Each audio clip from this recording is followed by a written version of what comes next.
एक social media पे एक तस्वीर आपकी वायरल हो रही थी जिसमें आप अस्पताल के अंदर थे और एडमिट थे। उसके बाद कई तरह के सवाल उठने लगे। किसान सर गए वहाँ पे, फिर इसके बाद अस्पताल चले गए, क्या इनको चोट लगी, क्या पुलिस ने इनकी पिटाई की? नहीं, पुलिस ने किसी भी तरह का दुर्व्यवहार नहीं किया। हम पिछले 1.5 महीना से बीमार चल रहे थे और हमने ये सोच रहे थे कि बीपीएससी की परीक्षा है, ख़त्म हो जाएगी तो दे देंगे इलाज, अपना ट्रीटमेंट ठीक से करा लेंगे यहाँ पर। इसी बीच जब सुबह सुबह बच्चों के ऊपर लाठी उठी चार्ज हो गई तो हमें लगा कि बच्चों के ऊपर नॉर्मलाइजेशन थोप दिया जाएगा, तो हम यहाँ क्लास ही ले रहे थे। 10 बजे वाला क्लास ख़त्म करके और चल दिया, क्योंकि बहुत देर तक ना खाए पिए भी नहीं थे और लंबे समय से बीमार पड़ रहे थे। तो वहाँ हमको वोमिटिंग रुक नहीं रहा था, तो हमको लगा कि अब हमको यहाँ से हटेंगे तो फिर ये बच्चे तितर बितर हो जाएंगे, इनकी मांग कोई नहीं पूरी। तो ज़बरदस्ती वहाँ रहे, जिस वजह से थोड़ा बीमार हो गए और थोड़ा सा बीपी वाला प्रॉब्लम ज़्यादा हो गया था। तो हमें लगा कि 170-80 ये मतलब अब घर पे ट्रीट करना ठीक नहीं है, इसलिए चले गए वहाँ। सर, ये पूरा मामला जो बीपीएससी में जो इस पर हंगामा हुआ, ये नॉर्मलाइजेशन का जो मामला है, ये आम लोग स्टूडेंट तो समझ रहे हैं, एस्पायरेंट जो समझ रहे हैं, लेकिन आम लोग नहीं समझ पा रहे कि मसला है क्या। थोड़ा आपसे समझना चाहेंगे। देखिए, नॉर्मलाइजेशन तब किया जाता है ना जब एक दिन आप परीक्षा नहीं ले सकते हैं या नंबर ऑफ़ स्टूडेंट बहुत ज़्यादा हैं, तो कई अलग अलग बच्चों को अलग अलग क्वेश्चन दिए जाता है। जैसे बिहार है तो आप भागलपुर में अलग क्वेश्चन दे दें, बक्सर में अलग दे दें और सिवान जिला में अलग दे दें। इससे क्या होगा कि 3 अलग अलग पेपर देंगे, आप हम ही को दीजिए वो तीनों पेपर, तो हम खुद किसी में ज़्यादा नंबर आएगा, किसी में कम आएगा। मेरा खुद का तीनों में ज़्यादा नहीं, एक जैसा नहीं आएगा। ये फार्मूला मैथ पर लागू होता है। जैसे अगर किसी को कहा जाए 5 + 5 जोड़ो तो देगा 10, और उसे कहेंगे 20 + 10 जोड़ो तो भी बोलेगा 30, क्योंकि अगर उसे जोड़ आता है तो किसी भी तरह के जोड़ को जोड़ सकता है। लेकिन ये जीएस में लागू नहीं होता है। जैसे अगर हम किसी से कहें भारत का क्षेत्रफल बताओ तो बता देगा, कोई भी विद्यार्थी पढ़ता है। लेकिन अगर किसी दूसरे बच्चे से यही सवाल पूछा जाएगा कि तुम मंगोलिया का क्षेत्रफल बताओ, नहीं बता पाएगा। लेकिन कंप्यूटर कहेगा कि दोनों के क्वेश्चन का लेवल एक है, क्योंकि दोनों में क्षेत्रफल पूछा गया था।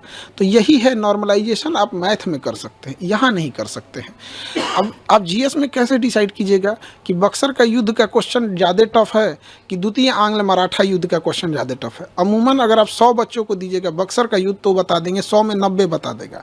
लेकिन वही सवाल आप कहिएगा द्वितीय आंग्ल मराठा युद्ध बताइए तो 100 में 50 बता पाएंगे।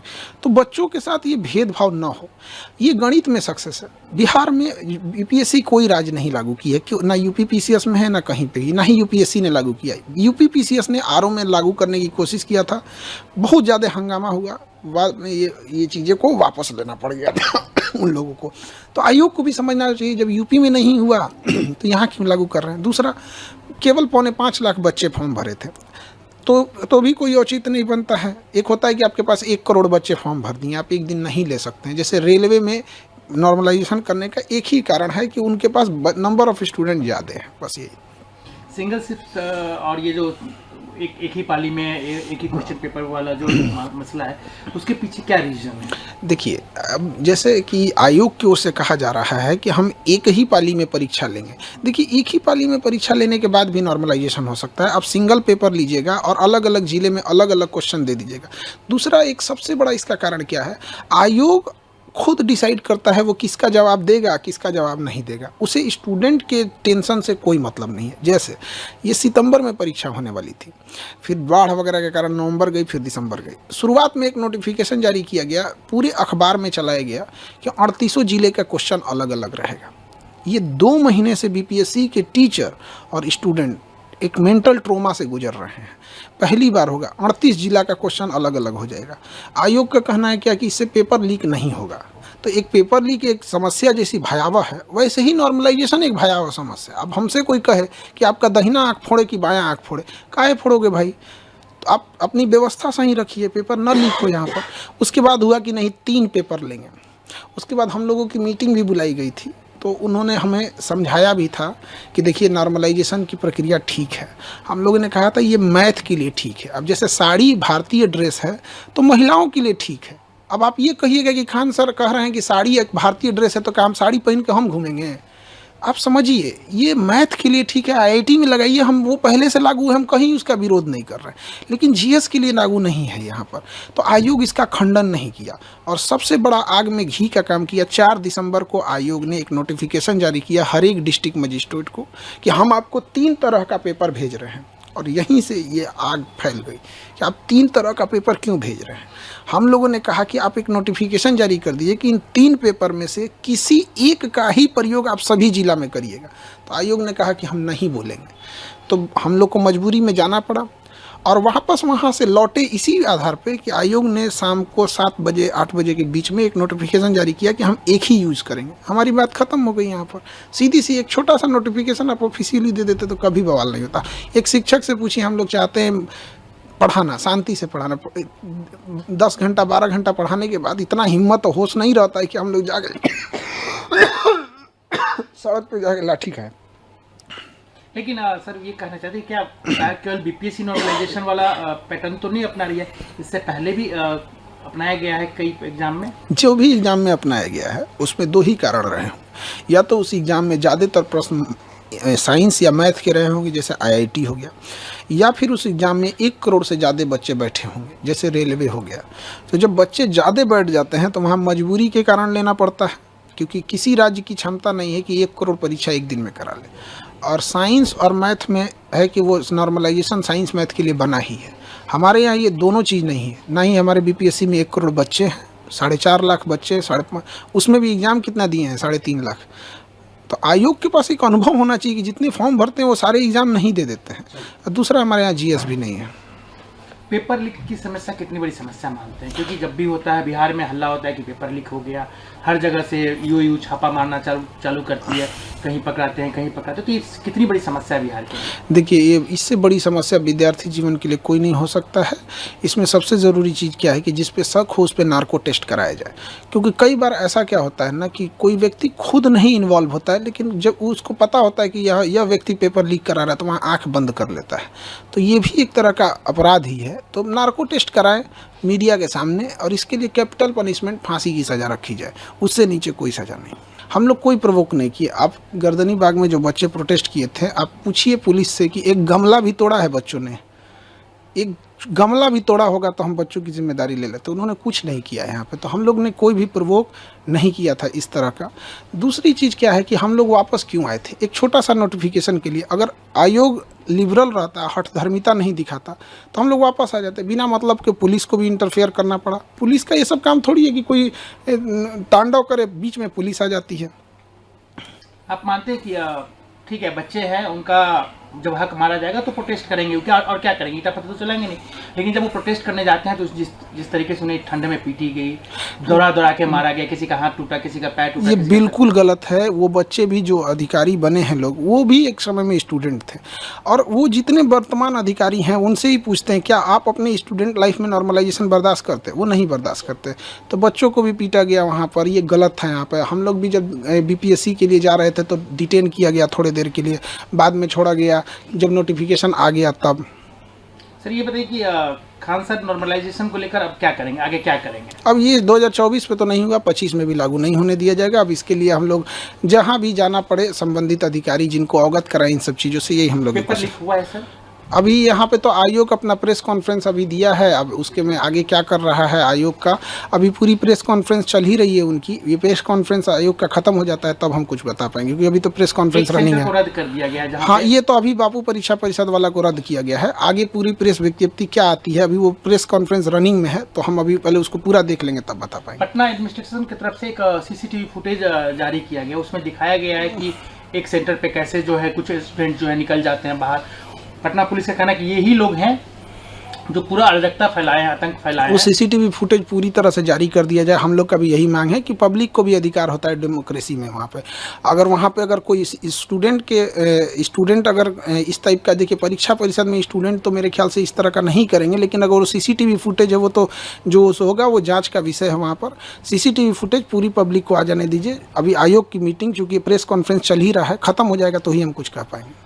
सर लेकिन एक सवाल उठता है कि कुछ भी होता है बिहार में परीक्षा से रिलेटेड, छात्रों से रिलेटेड, तो खान सर का नाम आ जाता है। आखिर क्या रीजन है, खान सर का नाम घसीटा जाता है या ज़बरदस्ती आया जाता है? अब नाम के लिए क्या, हमारे पास सबसे ज़्यादा बच्चे हैं, हम कम फी में पढ़ाते हैं, तो ऑब्वियस बात है कि सबसे ज़्यादा चर्चा हो जाता है, यही कारण है यहाँ पर। एक चीज़ और सवाल सर कि आगे भी जितने आप पे आरोप लग रहे हैं मतलब जो भी लगा रहे हैं, सोशल मीडिया के ज़माने कोई भी उठता है किसी के बारे में कुछ भी लिख देता है, तो क्या आप छात्र के साथ रहेंगे? हम छात्र के लिए मेरा जीवन समर्पित है। रही बात सोशल मीडिया पे, तो हर छोटा इंसान बड़े इंसान पे आरोप लगाता है। ये सोशल मीडिया का एक फैशन, एक ट्रेंड बन चुका है। अब कोई उठ के कहेगा कि नरेंद्र मोदी का भाषण हम ही लिख के देते हैं, तो नरेंद्र मोदी तो उसको क्लियर करने आएंगे नहीं, वो तब तक चिल्लाते रहेगा कि हम इतने विद्वान हैं कि हम ही भाषण लिख के देते हैं। तो ये तो कोई बात नहीं ना होती है। अब आपकी तबीयत बिल्कुल स्वस्थ है? अब तो ठीक है, तबीयत ठीक है। एक चीज़ और सर की कहा गया कि आपको जब हिरासत में लिया गया तो क्या आपके साथ किसी तरह की ज्यादती हुई? क्योंकि आप इसके बाद अस्पताल चले गए तो लोगों को बहुत सारे सोशल मीडिया पे वीडियो वायरल हो गया कि आपके साथ मारपीट की गई है, आपकी तबीयत ठीक नहीं है, पुलिस के खिलाफ हमने देखा ट्रेंड बिहार पुलिस चलने लगी। नहीं, देखिए, ये जो भी अफवाह उड़ा रहे हैं गलत है। पुलिस ने मेरे साथ कोई ज़्यादती नहीं की। थोड़े देर के लिए डिटेन रखा, जो लॉ एंड ऑर्डर के लिए पुलिस को करना पड़ता है, और वो पुलिस की, हम इसमें पुलिस का नहीं कहते हैं कि पुलिस ने गलत किया। पुलिस का जो कर्तव्य बनता उन्होंने उसको किया। हम लोग वापस इसलिए आए कि जो हमसे पुलिस स्टेशन में बताया गया कि आपकी बात मान ली गई, नोटिफिकेशन आ गया है। हमने कन्फर्म करने की कोशिश की तो वहाँ नेटवर्क उतना नहीं था, तो लोगों ने बताया कि हाँ आ गया है। तो जिनका नॉर्मलाइजेशन जैसा मुद्दा था वो लोग वापस जाने लगे। पुलिस ने कहा कि वापस आप अगर जाएंगे धरना स्थल पे तो हम आपको FIR कर देंगे। तो फिर मजिस्ट्रेट साहब आए और उसके बाद डिटेन ख़त्म हुआ, तो फिर वापस वहाँ से आए। तो धरना स्थल चूँकि सामने ही है, तो पुलिस को ऐसा लगा कि अगर हम यहाँ छोड़ देंगे धरना स्थल पे तो ये फिर वापस धरना पे बैठ जाएंगे, क्योंकि उन पुलिस के पास ज़्यादा एक्सपीरियंस होता है, ऐसा हुआ होगा। इसलिए पुलिस ने कहा कि हम आपको धरना स्थल पे नहीं छोड़ेंगे वहाँ पर। तो फिर हमको, अब कहीं भी उतार दीजिएगा तो हम नहीं ना, आप हमको गाड़ी में उतार के आप कहीं चले जाइएगा यहाँ पे। तो हम कहें सर आप जहाँ उतारिएगा वहाँ बोलिए, हम वहाँ हम अपनी गाड़ी मंगा लेते हैं यहाँ पे।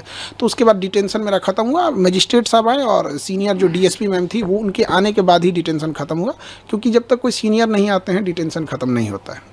अब आप इस झगड़े को, मतलब जो अभी जो ये कोई किससे क्लास, मतलब BPSC स्टूडेंट और आयोग के बीच में जो भी मसले हैं, इसका सोल्यूशन क्या है? देखिए, सोल्यूशन ये है ना कि आयोग जो भी चीज़ कर रहा है उसको क्लियर कर दे।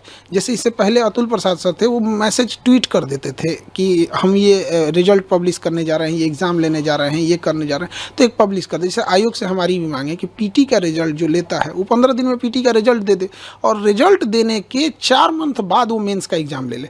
ये क्या बेवकूफ़ी है? आप 3 मंथ बाद रिजल्ट देंगे, उसमें अब बच्चे कंफ्यूज रहेंगे कि मेरा प्रीलिम हुआ है कि नहीं हुआ है, और उसके बाद आप अचानक से आके आप कहिएगा कि 15 दिन बाद मेंस है। ये नहीं है। तो इसमें लगातार सुधार की ज़रूरत है, सुधार करेगा। एक अंतिम सवाल, खान सर पटना वाले तो सब जानते ही हैं, आपके ही कम्युनिटी के एक ओझा सर थे, वो चुनाव लड़ने जा रहे हैं, तो क्या मतलब आपको लग रहा है कि? देखिए, पढ़े लिखे लोगों को राजनीति में जाना चाहिए, और हम जितने पढ़े लिखे युवा हैं सबको जाना चाहिए। यहाँ जो जा सकता है पढ़े लिखे लोग में, तो उनका है अपना अच्छा काम करेंगे वहाँ जाके, और सबका अपना व्यक्तिगत डिसीजन होता है।